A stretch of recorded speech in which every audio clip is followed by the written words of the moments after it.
Lone trucker finds a crying woman with a guitar on the road. Then he pulls over to help her start over.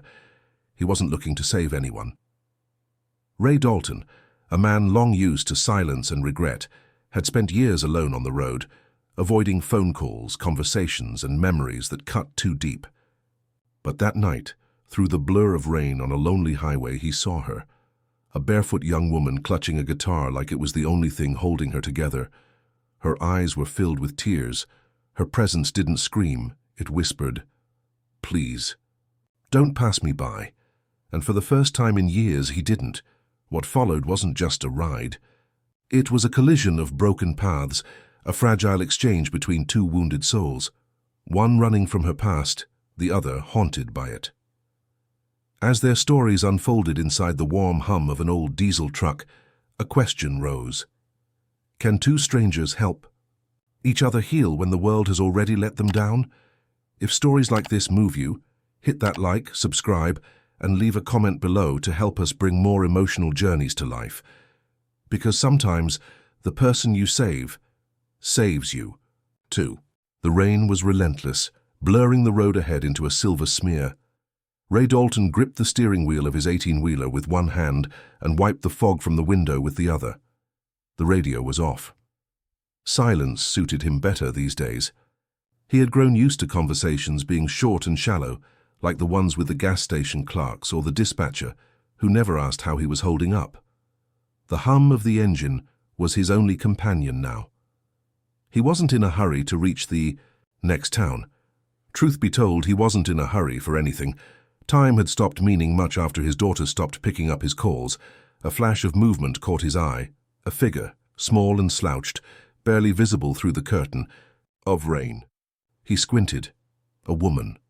Standing on the shoulder of the road, soaked to the bone, her arms wrapped around a guitar case like it was the only thing keeping her afloat. Her head was down, hair plastered to her face, unmoving except for the trembling in her shoulders. He slowed down instinctively, but his foot hovered over the gas pedal. Not his business, not his problem. But something didn't let him press forward. Ray's breath hitched. Maybe it was the way she was holding that guitar. Tight, like it carried someone else's soul. Maybe it was the familiar ache in her expression. He'd seen that look before, in a mirror, in a hospital hallway, in a photo of a girl who used to call him Dad. "Don't be stupid," he muttered to himself. He had no room for strays, no energy for someone else's crisis, and yet the truck rolled to a stop on the wet gravel. He cursed under his breath as he shifted into park. "Damn heart," he grumbled. He turned off the ignition and grabbed his coat. The cold hit him like a slap as he opened the door. Rain poured down in sheets, soaking him before he reached the shoulder. He approached her slowly, not wanting to startle her. "Miss?" he called out, keeping his voice low and steady. She didn't respond. Closer now, he saw the tear tracks that had mingled with the rain. Her fingers clutched the guitar case with such force that her knuckles were white. He noticed she was barefoot. His stomach turned a little. This wasn't just a case of someone stranded. This was pain, raw and recent. The woman flinched when he stepped closer, backing away as if she might vanish into the woods behind her. "I'm not here to hurt you," Ray said quickly, hands up. "Just saw you crying. Looked like maybe you could use a hand." Her eyes met his, and in them he saw both fear and defiance. "I'm fine," she replied, voice cracking like dry wood. It was a lie, and both of them knew it. Her lips trembled as she tried to maintain some control. "You can go." But she didn't turn around, didn't walk away. That hesitation was enough.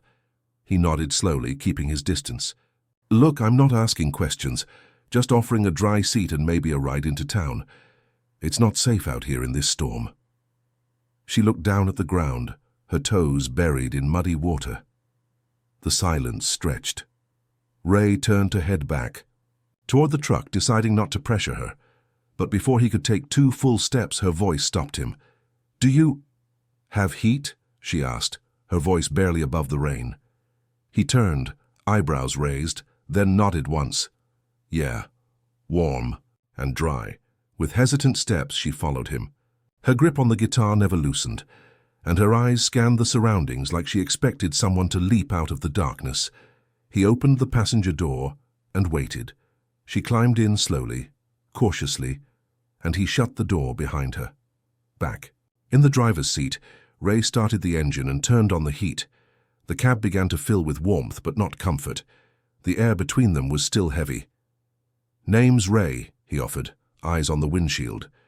She said nothing at first, then barely whispered, "Sophia."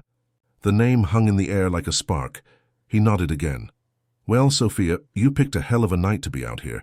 She gave a sad little laugh, barely more than a breath. She looked at the dashboard, at the cracked photo of a teenage girl taped beside the radio. "Your daughter?" she asked. He hesitated, then gave a small, bitter smile. "Yeah, haven't seen her in a long time." Sophia didn't say anything, but he caught the way her hands trembled.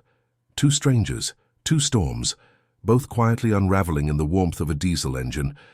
As the wipers swept away the downpour, Ray glanced at Sophia again. Her head leaned against the window, but her eyes were still wide open. The guitar case rested on her lap like armor. She looked like someone who'd run out of road. He didn't know where she was coming from or where she thought she was going, but he had a feeling that for tonight at least, they were both exactly where they were supposed to be. And yet, just as the thought settled in, she whispered, "I can't go back." His hand froze on the steering wheel. The warmth of the truck's cab seeped slowly into Sophia's skin, but the cold inside her lingered. She sat stiffly, clutching the guitar case like a lifeline, her eyes darting between the windshield and the worn leather of the dashboard. Ray kept his eyes on the road, giving her space. The hum of the engine, the rhythmic squeak of the windshield wipers, and the occasional grunt of thunder were the only sounds between them. He didn't push her to talk, didn't ask questions. That silence, oddly enough, made her feel safer. She wasn't ready for words yet, but maybe, just maybe, she was ready for presence. Minutes passed. The rain softened into a mist. Sophia finally exhaled, slowly unclipping the guitar case. Ray glanced sideways, not saying anything, but the movement caught his attention. She lifted the lid with care, revealing an old wooden guitar, scratched along the edges but lovingly polished. Her fingers brushed the strings like a ritual. "He used to say this guitar had magic," she said, so softly it nearly disappeared, under the hum of the heater. Ray turned slightly, letting her know he was listening. "Your dad?" he asked. She nodded. "It's the only thing I took with me." She rested the guitar across her lap and strummed it gently. The sound was soft, barely audible, but it filled the cab like incense, subtle, haunting. Ray closed his eyes for half a second, the music tugging at something buried beneath years of silence. Her voice followed, cracked and quiet, but honest. The lyrics weren't perfect. She stumbled on a line, but the emotion was real, raw. "When," she finished. The truck remained silent. Ray's hand gripped the wheel tighter. "You've got something there," he said at last. "You know that," she shrugged, looking down. "I don't think anyone wants to hear it." Ray let out a long breath. "People don't always know what they need to hear," he said, "but that doesn't mean it ain't worth saying." She stared at him for a moment, surprised. He sounded like her father, like someone who used to believe in her. The silence that followed wasn't awkward, it was charged, fragile. Ray cleared his throat and adjusted the mirror, uncomfortable with the weight of his own words. "You got somewhere you're heading?" he asked. She shook her head. "I was just walking. Nowhere. Just away." Another pause, another memory in her eyes she didn't want to explain. Ray gave a small grunt, then reached for the glove compartment. From it, he pulled out a granola bar and a small bottle of water, handing them over without a word. Sophia hesitated, then took them. She ate slowly, like it had been a while. Watching her chew, Ray finally asked, "What happened?" Her eyes lowered. "I left home, things got bad. My mom said I was throwing my life away, chasing songs instead of doing something real. She didn't mean to say it like that, but it stuck." She laughed bitterly. "So I left. Took the only thing that ever felt like mine. Ray nodded, eyes still on the road. People don't always understand the things that save us. She looked at him, curious. What saved you? He paused, letting that question echo in his chest. Haven't figured that out yet, he said. Still driving. Maybe it's out there somewhere. That honesty disarmed her more than any comfort would have. For the first time, she smiled. Small, sad but real. There was no pretending here, just two tired people meeting in the wreckage of their own choices, and somehow that made the truck feel a little less cold. She looked at him again, really looked. Why did you stop? Ray kept his eyes forward. Didn't seem right. Leaving someone alone out there. But you don't even know me. Don't have to, he said. Pain looks the same, no matter who wears it. She was silent again, but this time it wasn't guarded. It was contemplative. Her fingers idly moved over the guitar strings, not playing, just feeling. You remind me of him, she said. My dad. He used to say stuff like that. And then he died. Ray glanced at her, saw the way her jaw clenched. Sorry, he said. No, she replied quickly. Don't be. I carry him with me. That's why I play. That's why I ran. Her voice cracked and she closed the guitar case gently. But sometimes I think, maybe I should have stayed, maybe I should have tried harder. Ray was quiet, letting her sit with it. He knew the weight of regret, knew how it clung to your spine like lead. We all leave something behind, he said. Question is, what do we carry forward? That sentence hung in the air like a bridge between them. And then, like a ripple over calm water, Sophia said, maybe this song.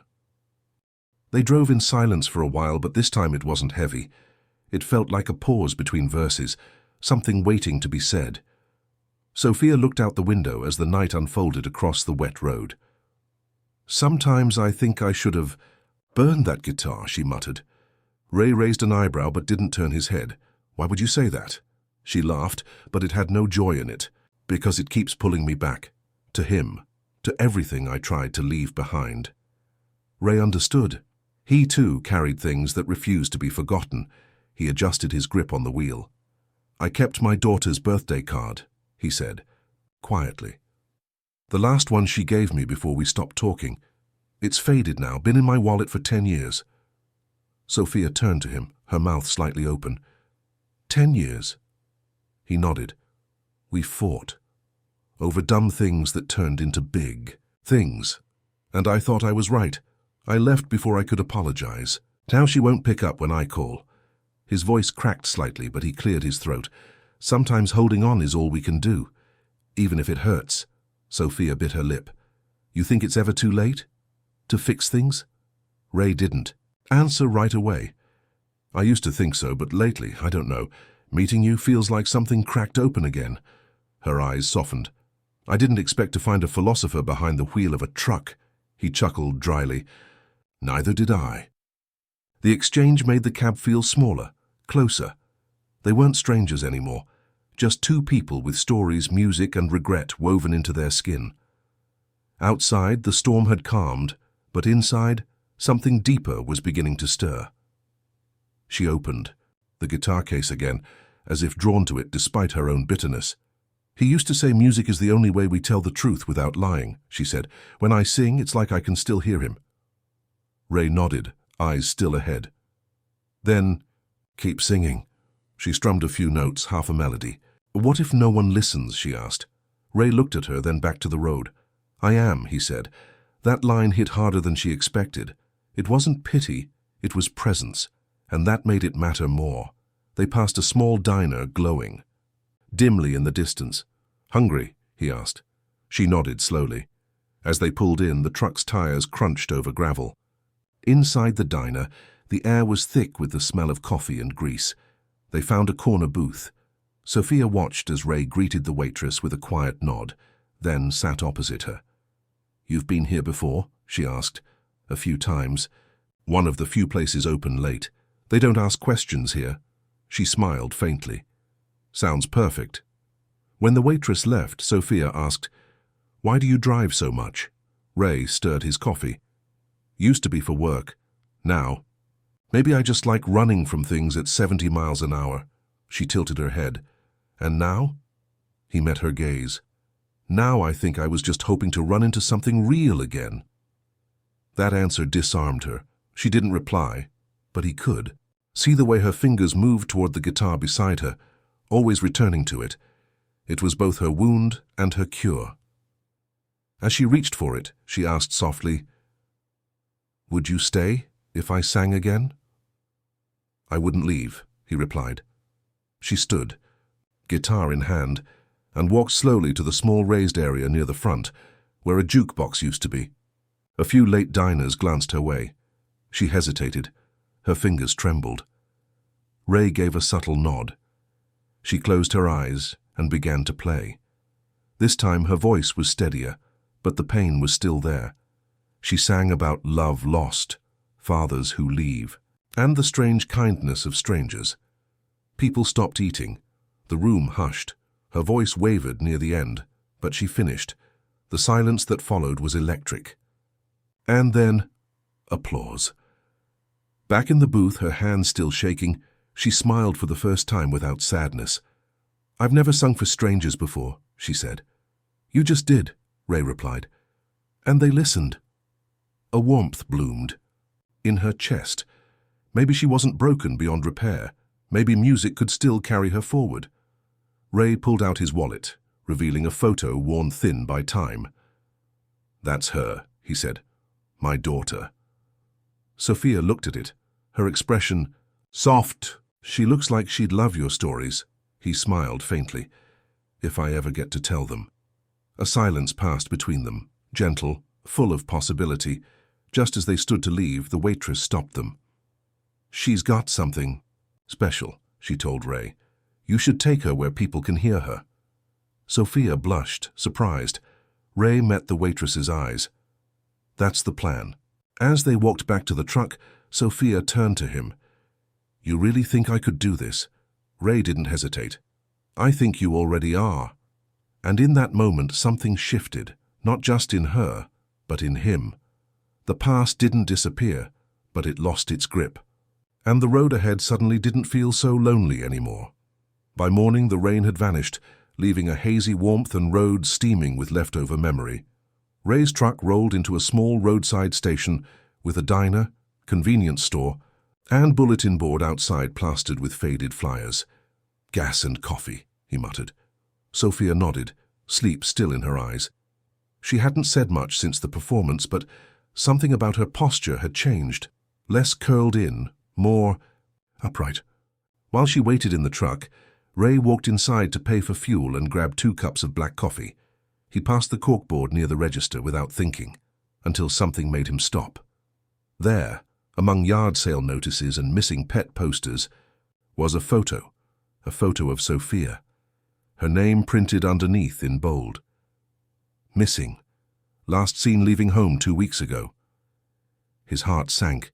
Her face looked younger in the photo, her smile a little less guarded. He stared at it, breath caught in his throat. Why hadn't she told him? Had she run from someone dangerous? Was someone looking for her out of concern? Or something worse?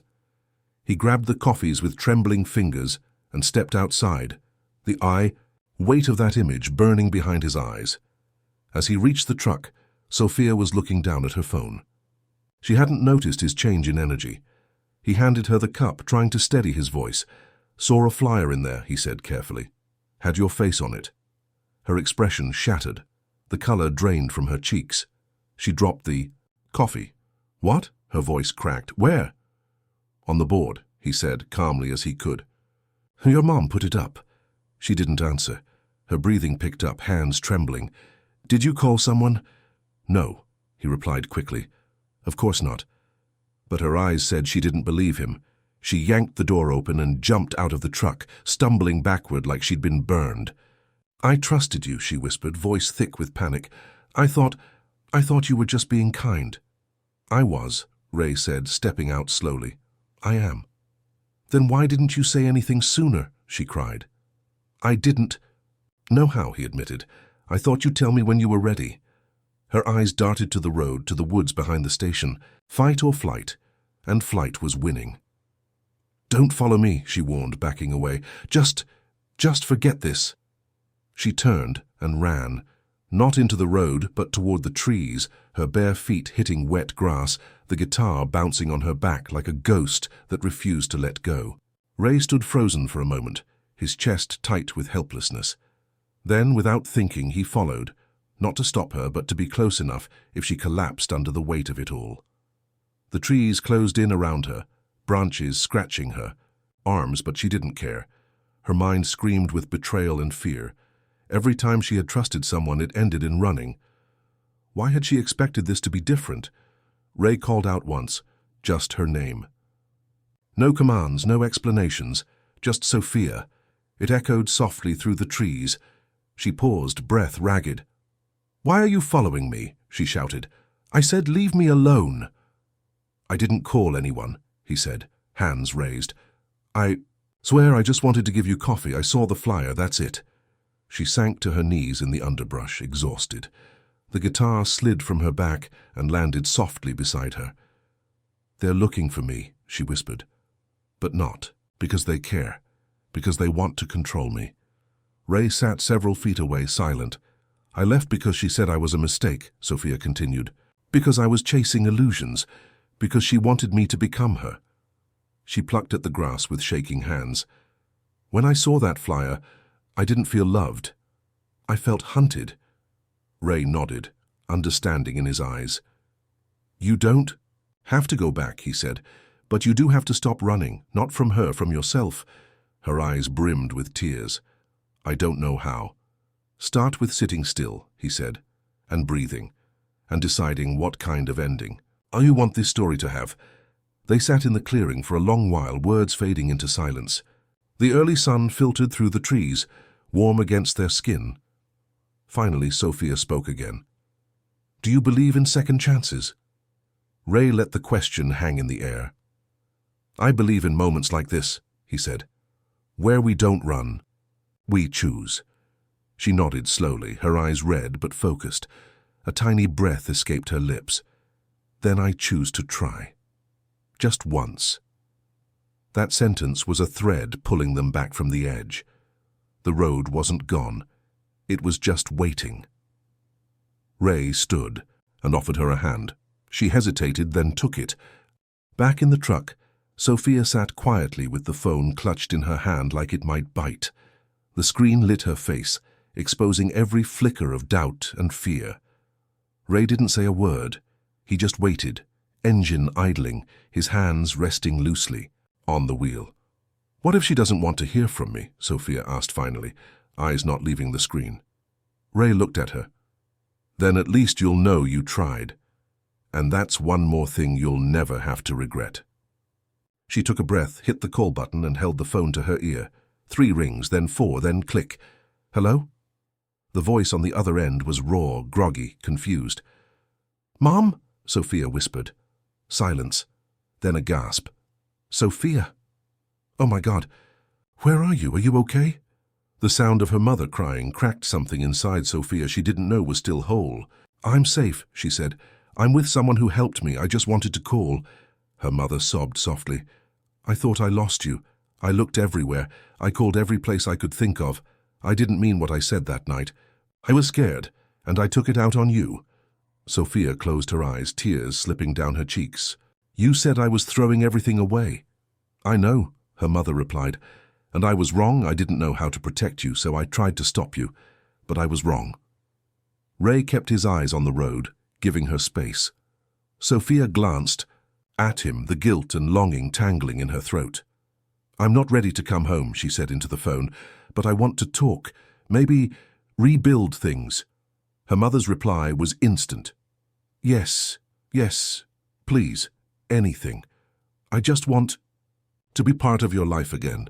When the call ended, Sophia sat still for a long moment, the phone resting on her lap. "That didn't go like I thought it would," she murmured. "You thought it would go worse?" Ray asked. "I thought she'd be angry or indifferent. Or nothing." Ray smiled slightly. "That's the funny thing about bridges. Sometimes they burn, but sometimes they bend." She let out a shaky laugh. "That was actually poetic." "Don't get used to it," he said. might have been a one-time thing. But the mood had shifted. Hope had entered the cab like a sunrise, warm, uninvited, but welcome. They drove, for hours, letting the silence settle like dust over a battlefield. When they passed a sign for a small town, Sophia tapped the window. "That's where I grew up," she said. "They're having the spring festival today." Ray nodded. "You want to stop?" "Not sure," she admitted. "It's just, I used to sing there with my dad." He didn't push. He just turned off the highway. In town, colourful banners fluttered, and a stage had been set up near the town square. Music drifted through the air like something familiar but long forgotten. "Feels like a memory," she whispered. As they parked, Ray handed her the guitar. "If there's ever a moment, this is it." She hesitated. "What if I freeze?" "Then at least you showed up." She gripped the guitar tighter and stepped out. The crowd was sparse, mostly families and old neighbors she barely recognized. But the moment she stepped toward the stage, someone noticed. "Sophia Bell," a woman called out. Heads turned. Murmurs passed through the crowd. She froze, her stomach twisted, her fingers shook. Then someone said, "Is that her? The one who used to sing with her dad?" And that question changed everything. Sophia took a breath and climbed the few steps to the stage. The mic stood like a challenge. She adjusted it and looked over the faces. Some were strangers, some were ghosts. And somewhere in that crowd, her mother stood, hands over her mouth. Sophia raised her guitar, her voice trembling. "This one's for him, and for anyone who ever left and came back." The first note echoed like a heartbeat, and then she sang. Her voice was stronger now, forged in road miles and pain. She sang not to impress, but to release. And the town listened like they'd been waiting. When she finished, the silence was brief, then thunderous applause erupted. Not polite, not obligatory, but genuine. She stepped back, dazed, then smiled. Truly smiled. Her mother was crying. Strangers clapped, and Ray, leaning against the truck, nodded once. That was all she needed. She jumped off the stage and walked toward him. "You knew this would happen," she said. "No," he replied. "I hoped." She leaned the guitar against the truck and hugged him, tight, silent, and full of thanks that didn't need words. Ray closed his eyes.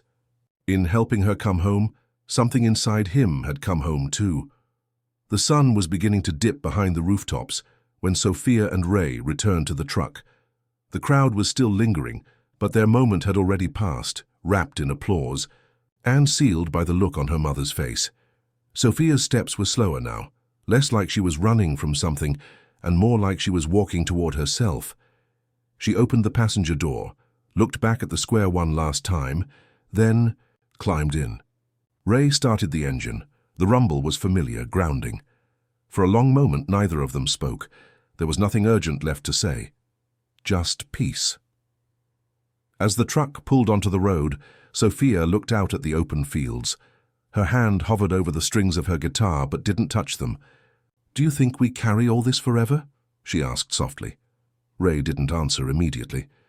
"I think we carry what we need until we're ready to set it down." She nodded. "I think I'm ready." She placed the guitar gently behind the seat, as if for the first time it didn't need to protect her. "Where to now?" Ray asked. Sophia smiled. "Forward." That word held more weight than either of them expected. They drove in quiet harmony for a while. Then Sophia reached into her bag and pulled out a folded piece of paper. "I wrote something, for you," she said. Ray took it cautiously. The handwriting was small, neat, careful. The note read, "You didn't just give me a ride. You gave me the road back to myself." He read it twice, then folded it again and tucked it into his shirt pocket, next to the faded birthday card he'd carried for 10 years. Two memories side by side, one of regret, one of redemption. He glanced at her and simply said, "Thank you." When they stopped for gas outside a dusty little town, Sophia stepped out to stretch. While she walked around the lot, Ray checked, his phone out of habit. One missed call. From a number he knew by heart. His hands trembled. He opened the voicemail. "Hi, Dad. It's me. I saw a photo of us online. I don't know if this number still works, but if it does, call me." If you want." Her voice cracked on that last line. He stood frozen, the weight of that moment anchoring him to the spot. After all these years, the silence had cracked. He didn't tell Sophia right away. He just watched. Her arms raised to the sky like she was soaking in the freedom of simply being alive. Later, as they drove through dusk, he finally spoke. She called. Sophia turned to him, her eyes wide. "Your daughter?" He nodded. "Left a message. Said she wants to talk." Sophia reached over and gently touched his shoulder. "You going to?" Ray kept his eyes on the road. "I think I already am," he said. And that answer was enough. Because for the first time in a long time, he wasn't running anymore. That night they parked at a rest stop, with only the stars for company. Over sandwiches and stories they laughed, really laughed.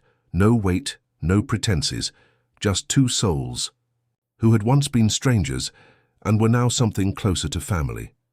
"I'll find my own way from here," Sophia said quietly. "You sure?" Ray asked. She nodded. "I think it's time." He didn't argue. Just handed her a slip of paper with his number. "Call me if you ever get tired of singing alone." She smiled, slipped it into her pocket, and hugged him tight. Then she was gone. Ray stayed there a moment longer, watching her disappear into the dark with her guitar on her back, no longer a burden but a banner. He climbed back into the cab, sat in the quiet and reached for his phone. He typed a message slowly, thoughtfully. "Hi, sweetheart. I'd love to talk. Anytime you're ready." He hit send. The truck hummed to life, and he pulled back onto the road. The night was open, so was the future. And this time he wasn't just driving, he was going somewhere that mattered. This story isn't just about second chances. It's about what we do with them. And if you felt something along the way, maybe it's time you reached out too. Maybe to someone you haven't called in a while. Maybe to a version of yourself you've been avoiding. Ray did. Sophia did. And look how far they came. If this story moved you, don't forget to hit the like button, share it with someone who needs it, and subscribe to our channel. It's your way of telling us, keep going. And if you'd like to support more stories like this, consider becoming a channel member. More soul-stirring stories are already on their way. Don't miss the next one.